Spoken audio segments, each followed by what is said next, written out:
Anda menyaksikan Headline News pukul 14 waktu Indonesia Barat. Pemirsa, Komisi Pemilihan Umum RI akan menyampaikan perkembangan pelaksanaan Pilkada serentak 2024 dan mari kita simak pernyataan berikut ini.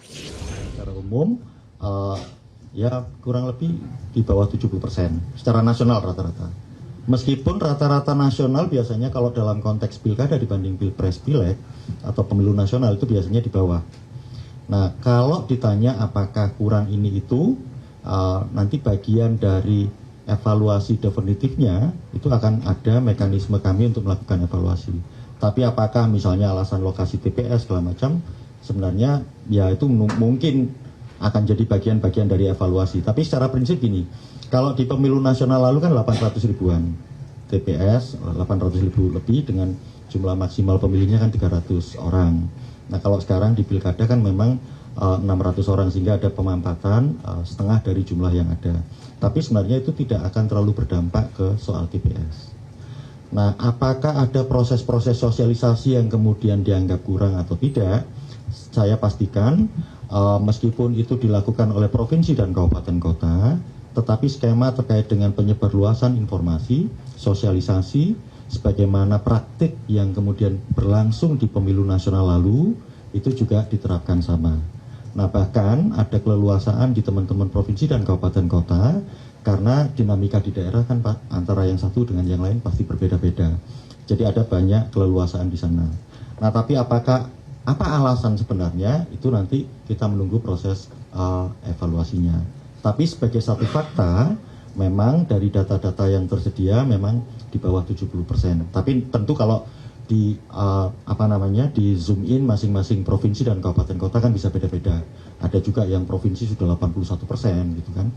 Ada yang kemudian 77, ada yang memang 54, 50 itu masih ada. Tapi teman-teman tetap kami di KPU tetap belum bisa memutuskan berapa tingkat partisipasinya, meskipun sebagian data-data itu kan sudah ada kita kumpulkan, karena ini kan juga bagian dari proses yang nanti akan dihasilkan pada saat penetapan hasil melalui rapat pleno terbuka. Itu gitu.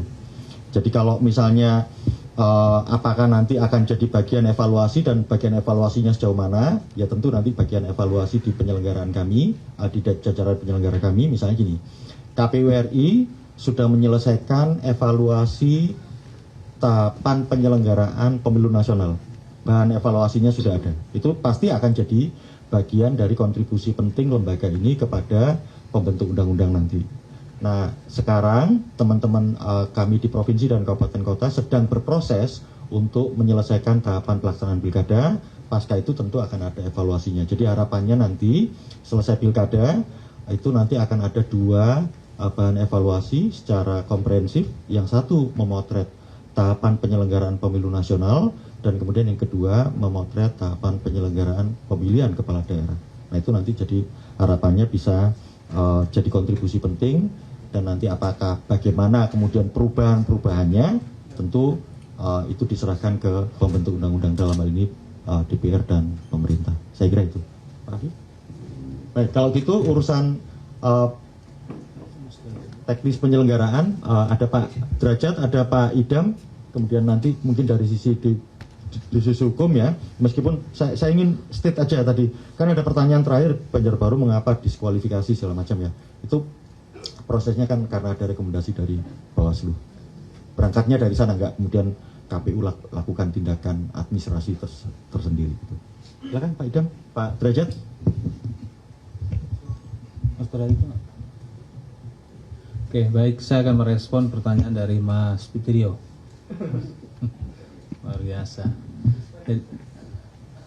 Jadi berkaitan dengan penanganan rekomendasi dari Bawaslu, sebagaimana tadi informasi yang telah disampaikan oleh Mas Agus Melas, itu sebenarnya ditangani langsung oleh KPU penyelenggara pilkada, baik KPU Provinsi, KIP Aceh, ataupun KPU atau KIP Kabupaten Kota.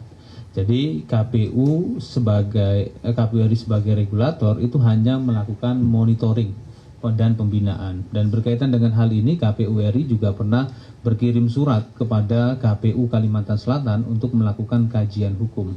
Karena informasi yang kami terima bahwa rekomendasi Bawaslu tersebut disampaikan kepada KPU Kalimantan Selatan yang kemudian disampaikan kepada KPU Kota Banjarbaru, seperti itu. Dan merujuk pada ketentuan pasal 16, ya, itu memang hanya diumumkan dalam PKPU nomor 17 tahun 2024. Mungkin itu saja dari saya, nanti ada Mas Yulianto Sudrajat.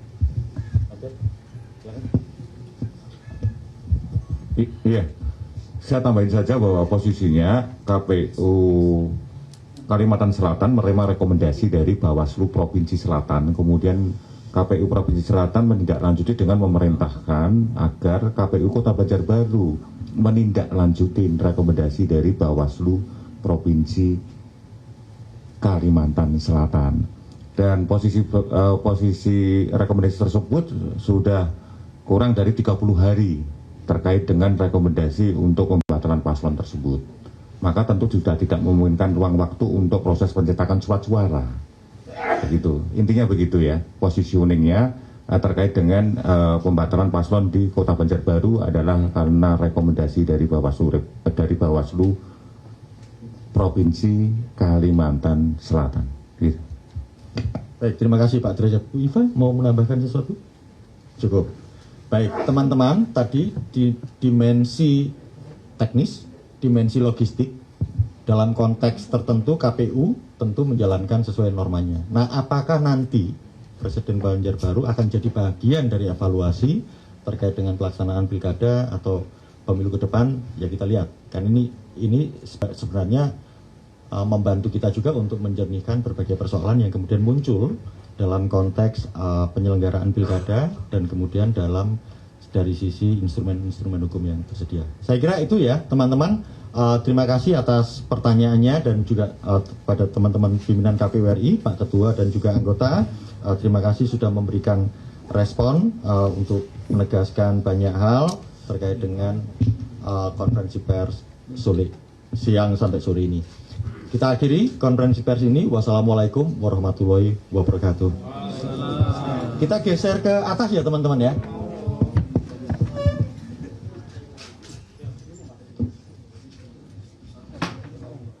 Pemirsa, demikian informasi dalam Headline News kali ini. Headline News berikutnya akan kembali 1 jam mendatang. Tetaplah bersama kami. Program news lain akan segera hadir untuk Anda. Jelajahi cara baru mendapatkan informasi. Download Metro TV Extend sekarang.